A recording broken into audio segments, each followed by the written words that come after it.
everybody. Welcome to today's Bobcat Chat. Today we're talking about Honors Tutorial College at Ohio University. And still to come in the series next week is Ohio's College of Business, which will be Tuesday at 6 p.m. And anyone interested in previous Bobcat Chats can check those out at ohio.edu/bobcat-chats. I'm Beth Novak. I'm the Associate Dean of the Honors Tutorial College at Ohio University and the Director of Studies for Media Arts and Studies Honors Tutorial Program in the School of Media Arts and Studies.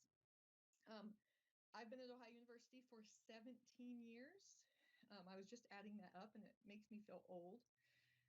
It's a long time. I also did my undergraduate degree at Ohio University in visual communication way back in the early 90s. So speaking of feeling old. So I am a Bobcat through and through. And today I have with me two other Bobcats who are going to talk a little bit about their experiences with the Honors Tutorial College, or HTC. Honors Tutorial College is 36 programs of study for high-achieving students who are intellectually mature and want a lot of flexibility in their education, as well as the tutorial model, which we're going to talk more a little bit later about what a tutorial is and how you all felt about tutorials. So before we talk about that, we're going to start with Thomas Wagener, who is a 2007 alumnus. 2009, sorry. That's the year my child was born. You think I could do that math? Oh my gosh, that is not the year my child was born. Sorry, everyone out in the audience. I've already fact check. I've already messed up. So, Tom, could you go ahead and introduce yourself? Sure. I'm Tom Wagener. As Beth said, I graduated in 2009 with a Bachelor of Science in Media Arts and Studies. My focus was digital media, and specifically visual effects for film, which is the industry that I now work in. And I've maintained a lot of contact with the HTC over the years. Some of the people watching might have gotten the letter that I send out to prospective students, just trying to really tell them exactly why the HTC was so special to me and why I think more people should want to be a part of it. So yeah, I'm talking to you here from Vancouver, BC, and I'm happy to be here. Yeah, this is actually pretty exciting because first of all, you're the first person that I've talked to who's in a different country. So this is our international Bobcat Chat. And then Liz is on the other side of the continent from you. So Liz, if you'd like to go ahead and introduce yourself, please. Yeah, my name's Liz Coleman. I am Media Arts and Studies HTC, class of 2020, so freshly graduated. My focus was in music production with a specific focus on classical music. So I just finished up with my thesis talking about incorporating classical music into music production classrooms, regardless of the intended genre of the students. And I've also been fairly active in the School of Music as well. I have participated in the symphony orchestra and the wind symphony throughout my years in Ohio. So I've been definitely had a foot in both worlds in the media school and the School of Music. Awesome, thank you. And Liz is currently in Maine, so we're kind of hitting all the points, well, you're in the same time zone as me, so that is not going to work, but Tom's in a different time zone. So, Tom, I'm going to actually start with first question to you. You've been in the visual effects industry now for a decade. Did you decide to pursue visual effects right away when you started at OU? No. I chose filmmaking almost on a whim when I was trying to decide what to major in when I was a senior in high school, and I changed my mind from physics to filmmaking during my senior year because I loved movies so much. And my exposure to movies at that point was just through watching them and watching special features and awards ceremonies. So I basically wanted to be the people that I saw and read about. So I wanted to be a director, then I wanted to be a producer. I thought cinematography, editing, composing. I actually didn't start to focus on visual effects until really toward the end, well into the second half of my 4 years at OU. And it was because it was just what I loved the most. Everything that every project that I worked on, every class that I took, I was always focusing on post-production, specifically visual effects. And, I got a lot of guidance, including from you, Beth, into saying, you can actually just focus on that. And HTC allowed you that flexibility, so you were able to kind of try different things on? Yeah, because, OU didn't have a whole lot of classes specifically about visual effects. There were some great faculty who had some experience with it, but there weren't a lot of classes where, I can take compositing, I can take modeling and animation. There were just the basics. So the tutorial system let me design my entire education in that.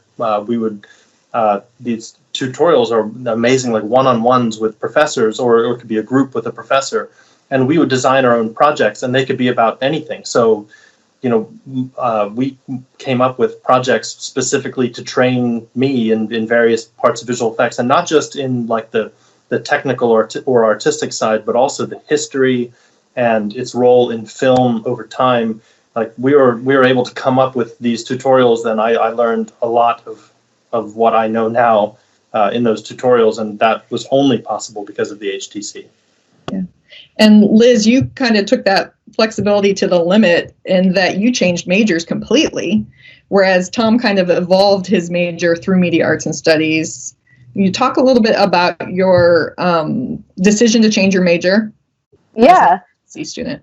Tom, it's funny that you say that you were looking at physics initially and then kind of decided that you were going to go into filmmaking, because I was originally a chemistry major with an HTC, and I had a music minor at that time, and I thought, like, I was, I like science, good at math, all that stuff. I thought the music major would be enough to sustain that, that interest of mine. And then I decided that it was not, and I was not enjoying myself in chemistry. And after consulting with the folks at HTC, decided that a major change was going to be the best decision. And I chose media arts and studies because of that music production track that was offered.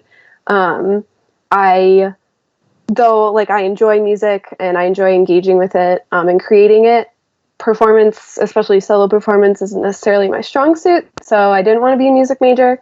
And so music production was really attractive to me because I was still able to be involved in that world, work with musicians, but not necessarily face the pressure of having to be the musician myself. And yeah, I jumped in it with kind of not, like, pretty much no background knowledge in terms of production.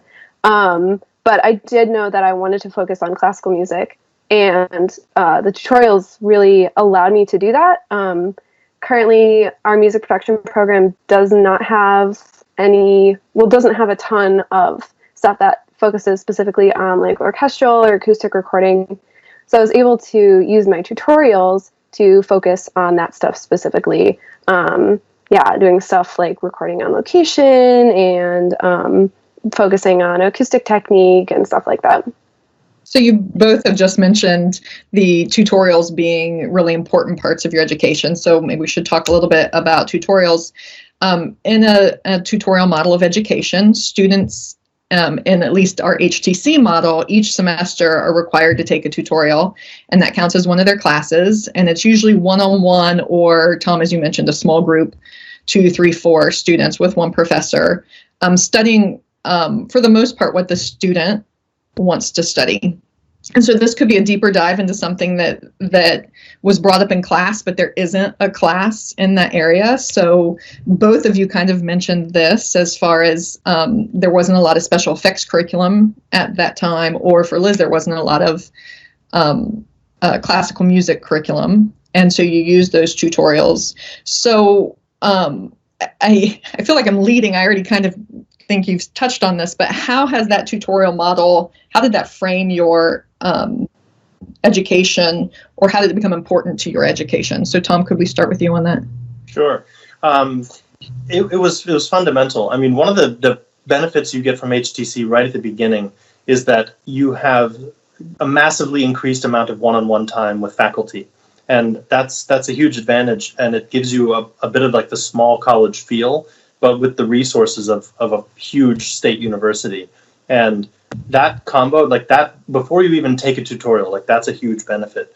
But then specifically, the tutorials allow you to sort of listen to yourself.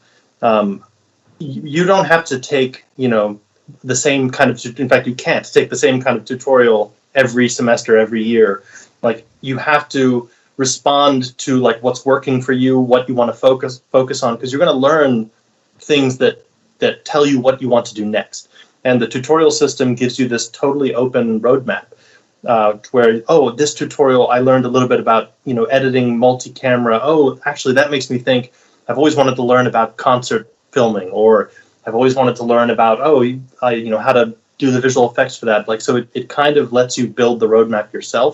And each tutorial helps you take one more step and figure out what you want to learn next. So it really, like, that doesn't exist without the tutorial model. Like, so it really lets you kind of find your own path.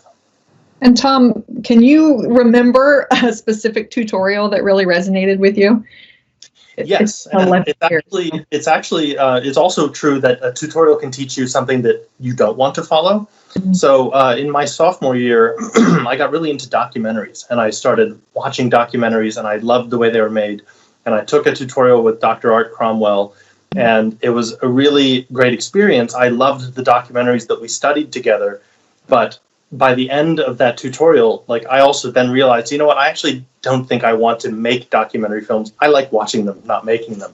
And the tutorial process, like, it was important to learn that, because I may not have been able to learn so much about how documentaries are made if I were just, taking classes and reading about them. So that actually taught me a little bit, okay, let me shift my focus back toward normal narrative filmmaking. And the tutorial I took right after that was in I think it was with you, Beth, and we were actually starting to study visual effects of movies in the sort of the digital era in the 90s, when the first big digital VFX movies were made. And I got so much more interested, not just in learning about it, but in trying to do some of what I was seeing. And like, that contrast, that was a big eye opener for me. And it really, it helped me figure out what I wanted my thesis to be about, and it guided me in future tutorials as well. Yeah, we often talk to students about their tutorials building to something, right? Because all students are required to do a thesis in the Honors Tutorial College. And those two examples, they build towards something, even though they feel very divergent from each other. Yeah. So that's interesting. And then Liz, how do you feel like tutorials benefited you? Yeah, the one-on-one aspect is definitely something that was important. The thing that comes to mind right now, I had one tutorial with Jonathan Danuccio, who's also my thesis advisor this past year. And I know, like, my tutorials with him, they really helped me, like, understand how it's important to hone in on an idea. And, like, the tutorial I did with him, we decided that we wanted to make a podcast, which I ended up loving. But it was really, like, the one-on-one time allowed a lot of discussion and like, examination of what does it take to make a podcast. Like, this is what it takes, and, like, not being wishy-washy about my ideas, and, like, really drilling down to what's important, and like, what has to happen in the finer details of the ideas, or with my thesis, like, what my arguments were. And kind of not being able to get away with being, like, half-assed about it, basically. And then the other thing that I've also been thinking about a lot lately, putting together a reel that I've been sending out to people a lot lately, is a specific tutorial that I did with Eddie Ashworth. We focused on recording on location, and I ended up getting just a fantastic and very diverse set of recordings from that tutorial, and the connections that I made with the musicians and with the locations, like, that wouldn't have come from a regular class. It was Eddie pushing me to step out of my comfort zone a little bit and, make contact with people that I don't know. But also just kind of having that leverage, I guess, of saying, hey, I am a student in HTC. I am doing this for, like an independent study class for a tutorial. And people really responded to that. And I was able to do some really cool stuff. I was able to record in the Armory in Athens. Like, I know not a lot of people get to go in there.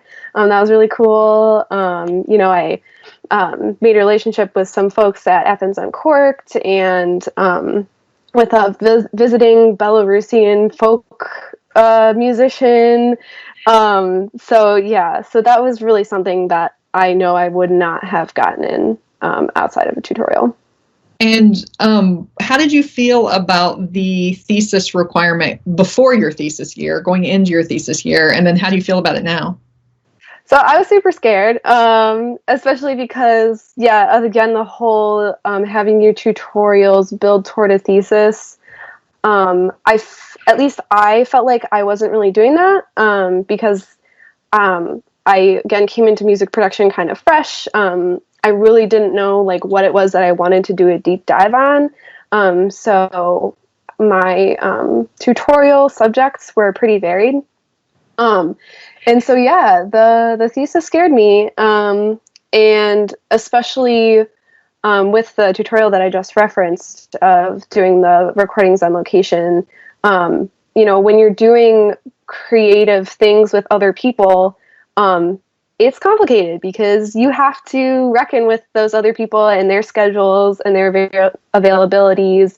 And that adds just like another kind of layer of complications to things. So when it came to my thesis, I decided I didn't want to do a creative thesis because I felt like doing something like producing an EP or doing anything that would require recording other musicians would be too much of a complication and too much uncertainty for something as big as my thesis.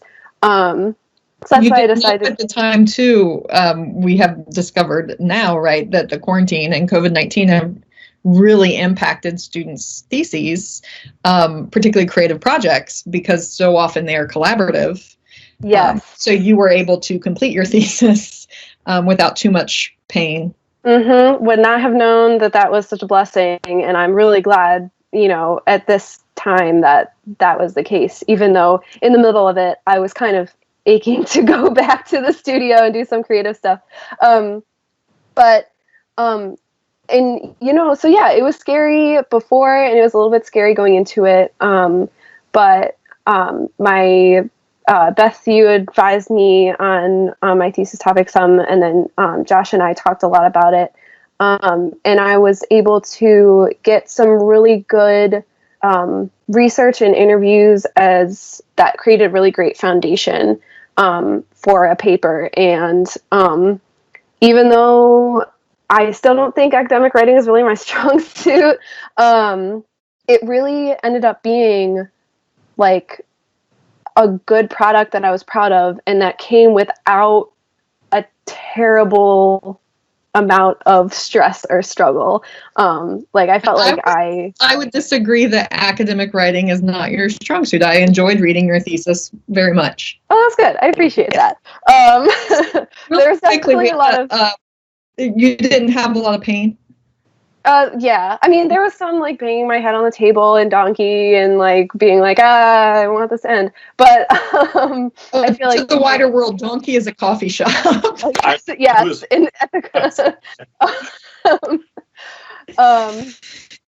But it turned out like at the end of it, like right now, I'm like, that was not so bad. It really wasn't. And I ended up delving into a lot of stuff that I wouldn't have expected. I mean, it seems obvious now, but when talking about music production education, I ended up reading a bunch of stuff about like pedagogy and like higher education, things like that. I got into some wider stuff about generalization versus specialization as a professional. I got to interview a bunch of cool people. So at the other end of it, it's easier to say like it was good. It wasn't so bad. And I got a lot of very good connections and perspectives out of it. So we have a I viewer was very question. scared of the requirement too. Were you really?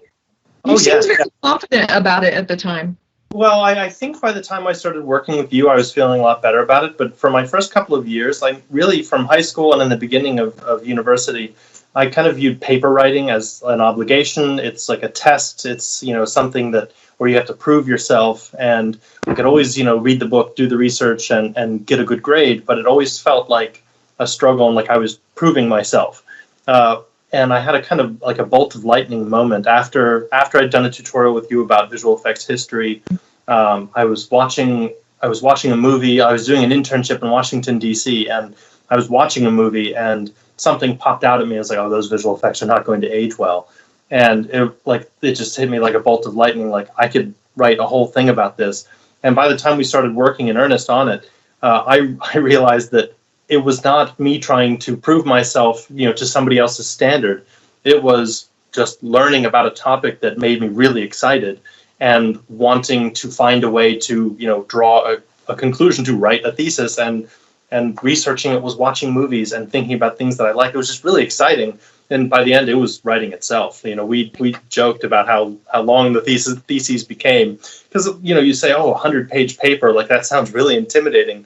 But if you find something you're really excited about, and you will, you'll have to work to cut it down because you'll just love to hear yourself talk so much that you'll ramble a bit, as I'm certainly prone to doing. I do think that ideation is kind of the gate, the scary part. Like, what am I going to do? And it has to be this big project, and it's a year-long project. And so once that idea strikes, it gets so much easier. Yeah, for me in media arts and studies, during my first couple of years, I think I actually used the creative project as a bit of a safety blanket because I thought that would not require as much work. And that's wrong. Like it would require just as much work, if not more. And for the same reasons that Liz mentioned, like I didn't want to do a creative project around visual effects in the end. By the end, I realized how big of a collaboration visual effects is. The greatest visual effects are almost always made by a huge team. Like some of the movies that I work on have dozens or hundreds or even thousands of visual effects artists creating the finished product. And individual artists and technicians can create incredible things. But it's a much bigger commitment and really, that to become dependent on so many people for a project like that takes a lot of it out of your control, or choosing to do an individual product really limits the scope of what you can do. So for the same reason, I switched to I decided on a written thesis, and it really just took finding an idea that I wanted. And it was really the tutorial process that led me to that idea. Yeah. So we have 2 questions from our viewers, and they actually go together. And I actually think I can answer them both. But one asked if my son doesn't begin with an HTC when he is a freshman, can he join that college later? And then someone asked how many students are enrolled in the Honors Tutorial College. So the Honors Tutorial College is small. So there's about 300 students in HTC across the whole Ohio University population in 36 programs of study. We have a little less than 80 students per year.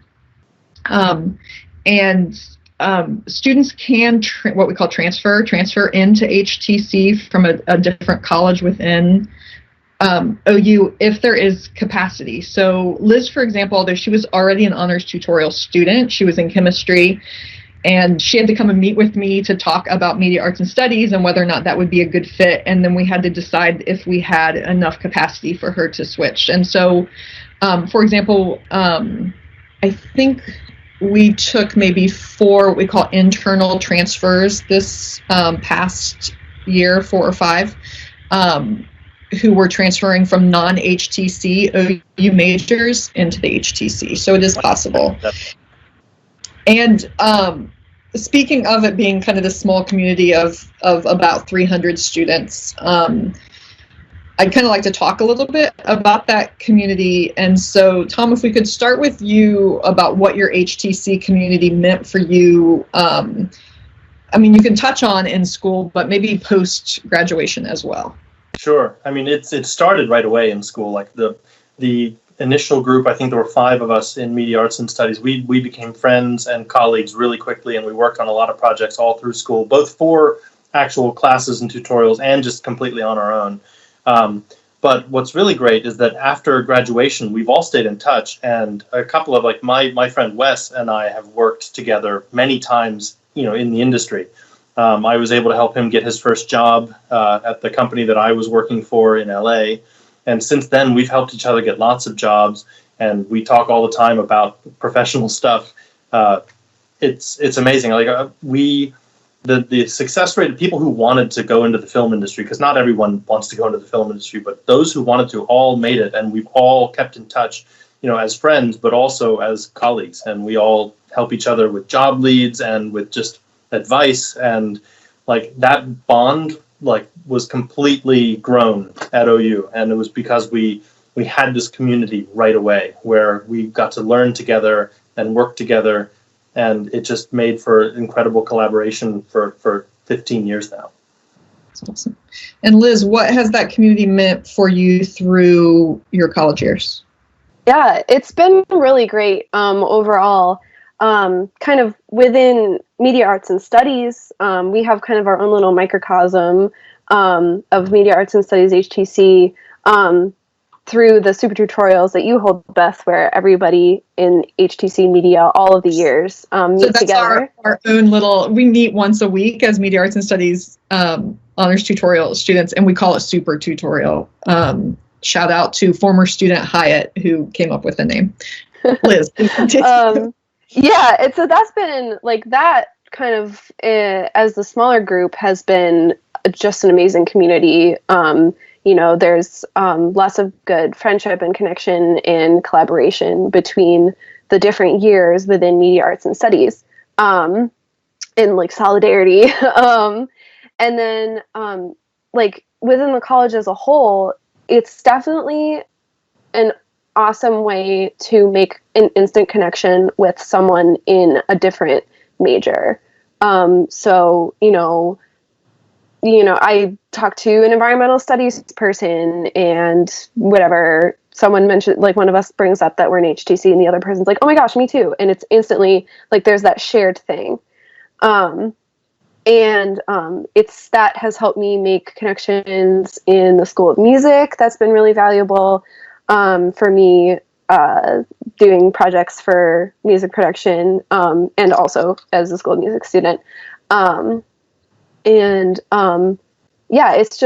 It's just a really wonderful, like common thing, common experience that lets you bridge gaps between schools and colleges and majors. And then also, having the HTC house and being able to go to the common room, sit on the front porch, and, just interact with people who are there, or just enjoy the little free library, say hi to Beth, say hi to Margie at the front desk. That in itself, it's enjoyable. It's nice to have.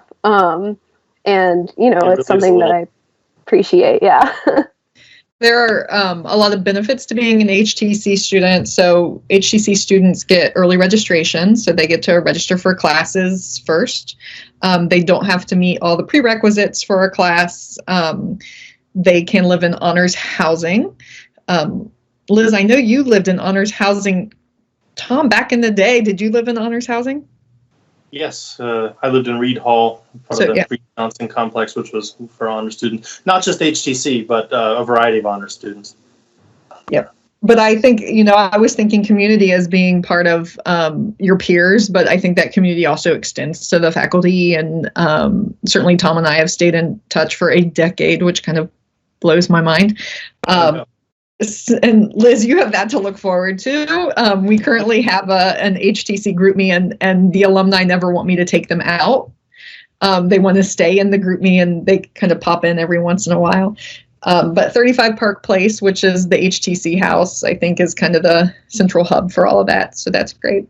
And Liz, something that you haven't mentioned, but HTC, oftentimes students will ask, if I have to take a tutorial every semester, does that mean I can't do a study abroad experience or a domestic travel experience or anything like that? And you actually did a study abroad in your junior year. Sophomore year. End of your sophomore year, spring of your sophomore year. Will you talk a little bit about your study abroad experience? Yeah, absolutely. So study abroad was something that I knew from when I was like a freshman in high school or maybe earlier, that I knew I wanted to do study abroad when I was in college. So that was something that I came in with that was kind of not really attached to my academic focus or my major or anything. So the great thing was that, yes, HTC students are required to do a tutorial every semester, but for something like study abroad, like in my case, Beth was able to make it so that my tutorial requirement was satisfied for that semester. So I was able to go abroad for the entire semester. Along with that, the flexible coursework, the no gen ed requirements of HTC did allow me that also academic flexibility, that I was able to actually step away almost entirely from my major for an entire semester and not fall behind in any way. So I went to Berlin and I took German, of course, beginner German, because I didn't speak German before I went. And I took a women's and gender studies course. I took a film music course and a music history course. And the academics were good.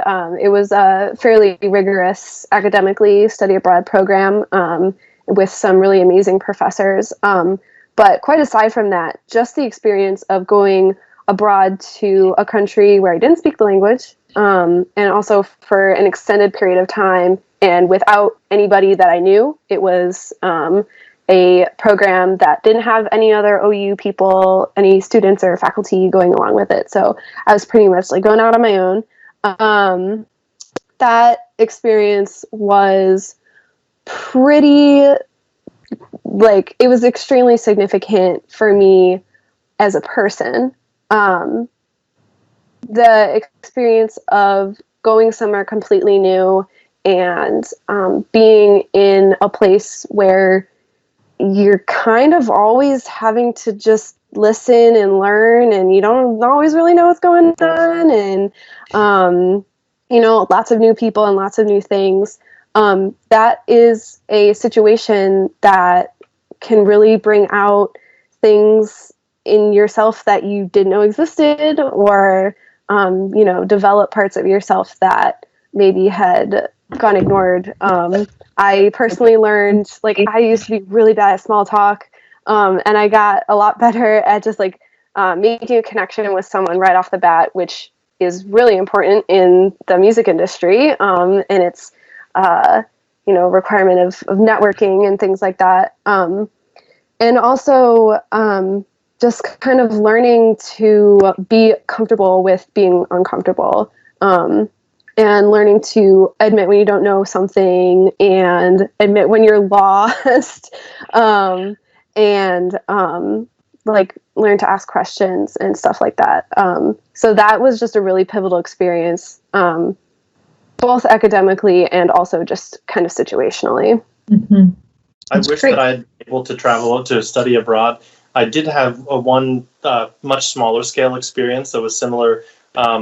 I was able to go to Europe for 6 weeks to work on documentary filmmaking. During the early part of my experience, when I was focused more on documentaries, and I went and I filmed my travels, and it was just about traveling on a budget as a student.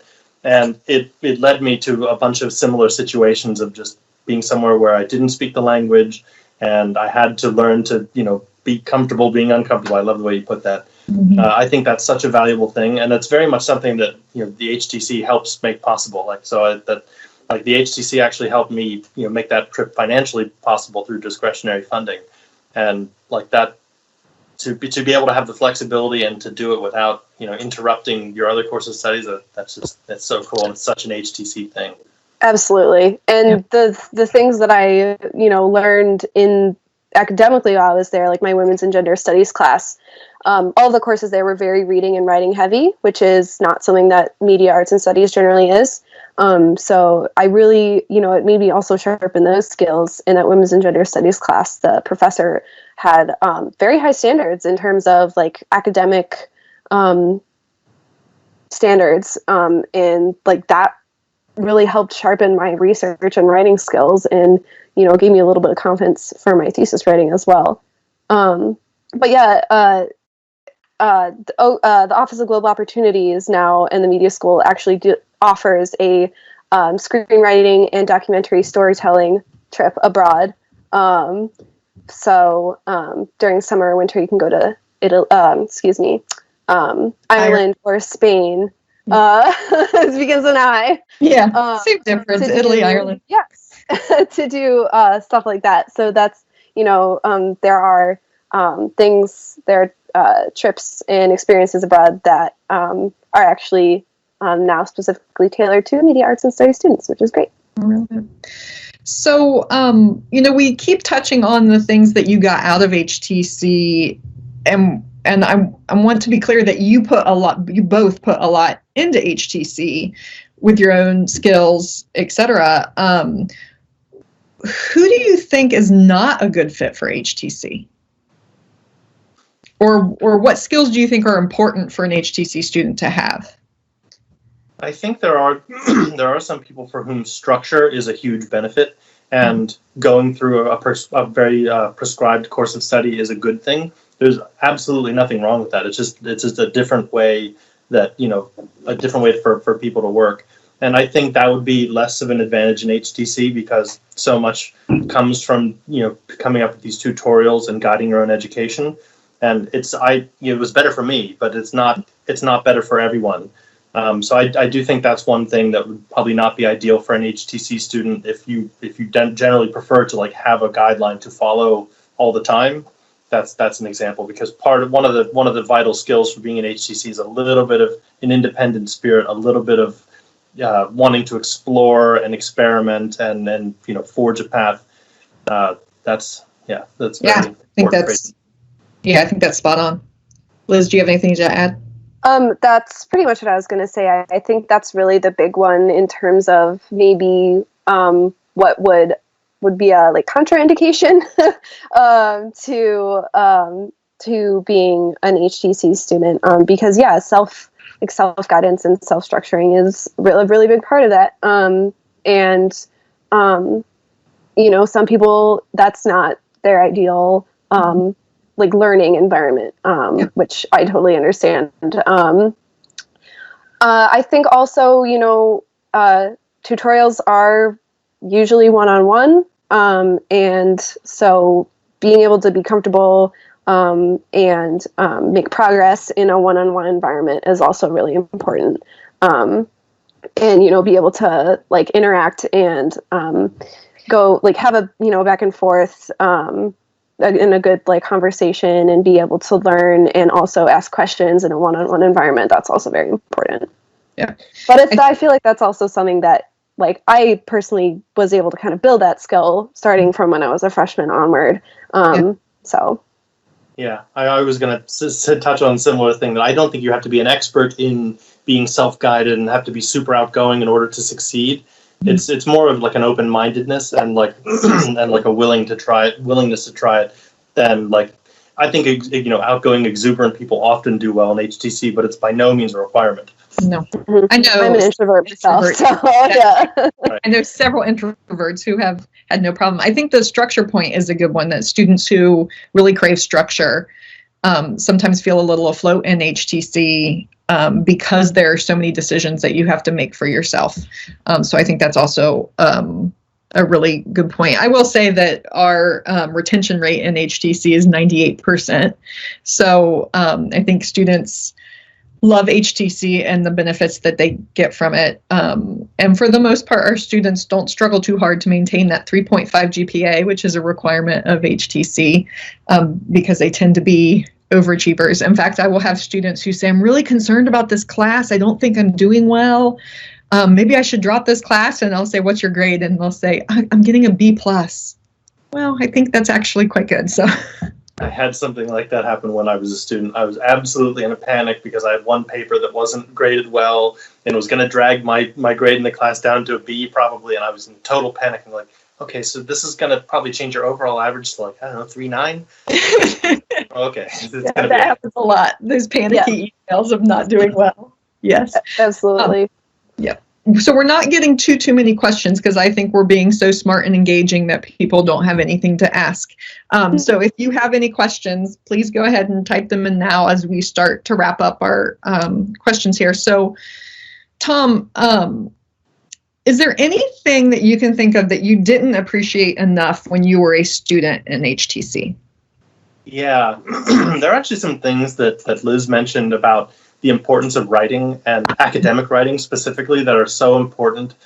I do think in media arts and studies, you have a lot of very creative people who probably don't think that traditional academic areas are as important, and in some ways they're less so. But really, the value of writing is something that I didn't appreciate as much at the time, and I was held to a high standard writing my thesis. Beth helped me work on my thesis, and she has very high standards for writing, and I think I probably viewed that as a bit of a technicality at the time, like, oh, well, these are the rules, I got to follow them.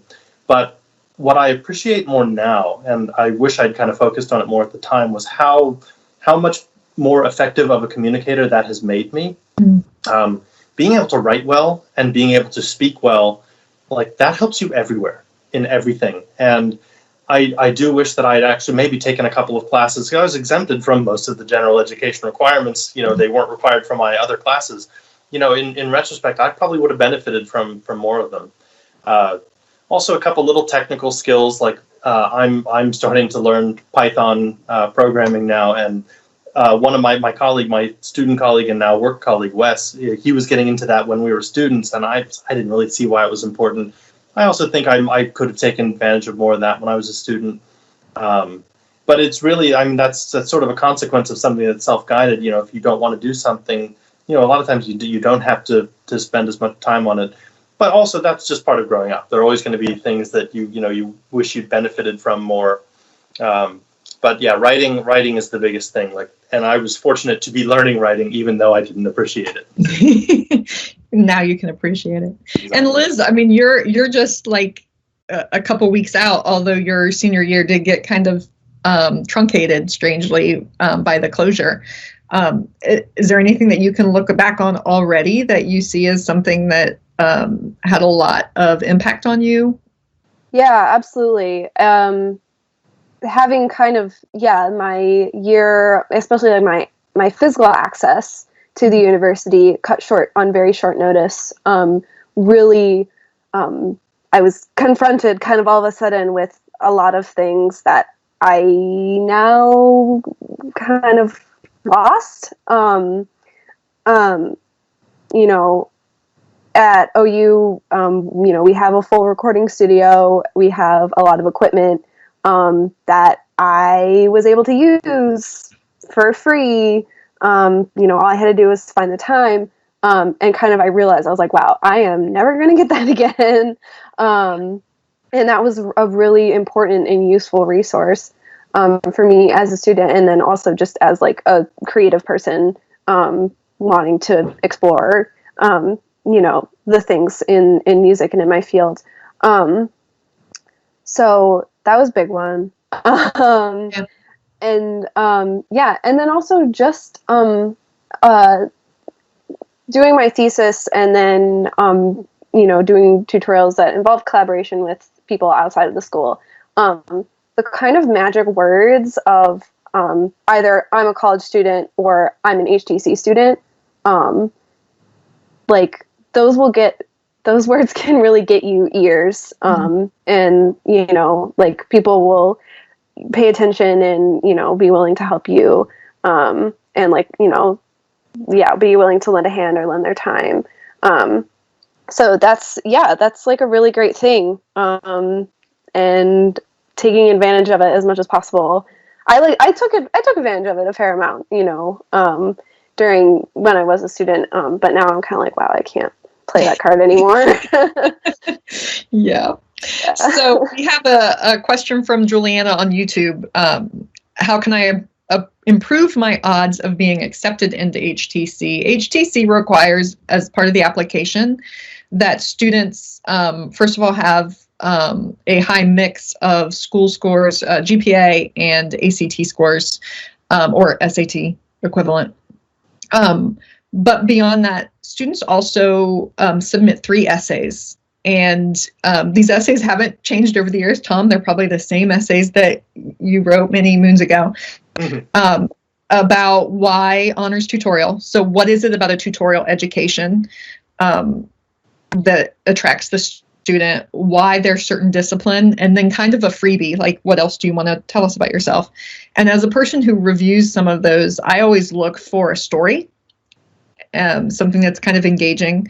And in particular, I think that tutorial question is often difficult for students to answer. So I actually think we've really touched on it today in our conversation about what makes tutorials great. And that might help students who are framing that essay. Interestingly, Liz, you have helped with interview days for the last few years. So you have seen a lot of the students. So students who apply to HTC also go through an interview process, and our current students help with that. And Tom, you've actually supplied kind of the letter and reached out to students who are looking into HTC. Is there any other advice that you would give to a student who's thinking about HTC or applying? I think. Go ahead. Okay. Ladies first. We'll start with Okay. All right. I think it's really important to be honest and to be genuine. That's something that I definitely remember asking of like, oh, what do they want to hear? What do they want to read? And I've worked in the Office of Global Opportunities and helped students write scholarship applications. And they asked me that too, like, oh, what do they want to read? It's like, that's not the question that you should be asking yourself. The question you should be asking yourself is like, what about myself do I want them to know? So yeah, it's just, I think it's really important to be honest and to be genuine, because, anything other than that is not going to be helping you. And it's not, getting accepted into something, posturing as someone that you're not is ultimately going to hurt you in the long run. And also people respond to, honesty and, a genuine presence, and so that's really important, I think. Yep. Tom, what do you think? You took my answer. Melding from across the continent. It is so true, though. I mean, I remember when I was applying for colleges thinking of it a bit like performance art. Like I need to do exactly what they want at exactly the right time, and the goal is to get accepted no matter what. And really, that's not a very good approach in the end, because you need to really find what works best for you, and to do that, you need to be honest, in how you portray yourself. Really, being yourself will help you find the right place. And a slight riff on that is that once you are then in school, it's so important to listen to yourself and to pay attention to what you do and don't like. Instead of focusing on just the end result, like think of, try to live in the moment that you're in and try to decide, is this actually right for me? And I think, one of the first things I said in this stream was that, like, I wanted to be a director and I wanted to be a producer. Like, I wanted to be famous when I first started. And I was thinking so much about the end result, that I wasn't fully paying attention to, like, do I actually like directing? Do I actually like producing? As I learned what those things were. So it's very important to, like, be willing to change your mind and to be willing to embrace something because it makes you happy and fulfilled, and to not just focus on the end result, because that might not actually be what you want in the end. Yeah, I think that's great advice. So as we're wrapping up, if you could just each take a moment to reflect on honors tutorial and or Ohio University and share any last thoughts for our viewers. So Liz, is there something that you would like to say about HTC or your college career? No pressure. Yeah. I definitely know that, obviously, like, it's right there about HTC. We're the only program in the country that is structured the way that we are. And so it really is an experience that I would not have been able to get anywhere else. I know, I can say that with absolute certainty. And I can also say that the faculty that I've been able to work with in my 4 years at OU have absolutely made my experience. Beth, as my DOS, and then as Associate Dean of HTC, like, you've been seriously instrumental. We've talked about this. The folks in the School of Music that I've worked with, it's really been the people and like the really amazing faculty that were very formative in my experience, and extremely important. And it's those people that I think about these days, and it's immediately the people that I thought about when I learned that I wouldn't be able to go back to school after spring break. I was like, oh my gosh, it's those relationships and those interactions that I'm going to miss the most. Yeah. And Tom, how about you? The HTC forms such a big foundation of who I am as an adult and as a thinker that it's just been so wonderful. The network of people, professors, my fellow students, people I've worked with since then, like that bond is really strong. Like, there's this incredible seed effect that you have so many people, so many different disciplines represented in HTC. You get to learn so much about how different areas of study interact with each other. Filmmaking might seem like it's its own world, but we work with theater students and we work with music students and the film program, which is actually separate from media arts and studies and a very different and wonderful thing.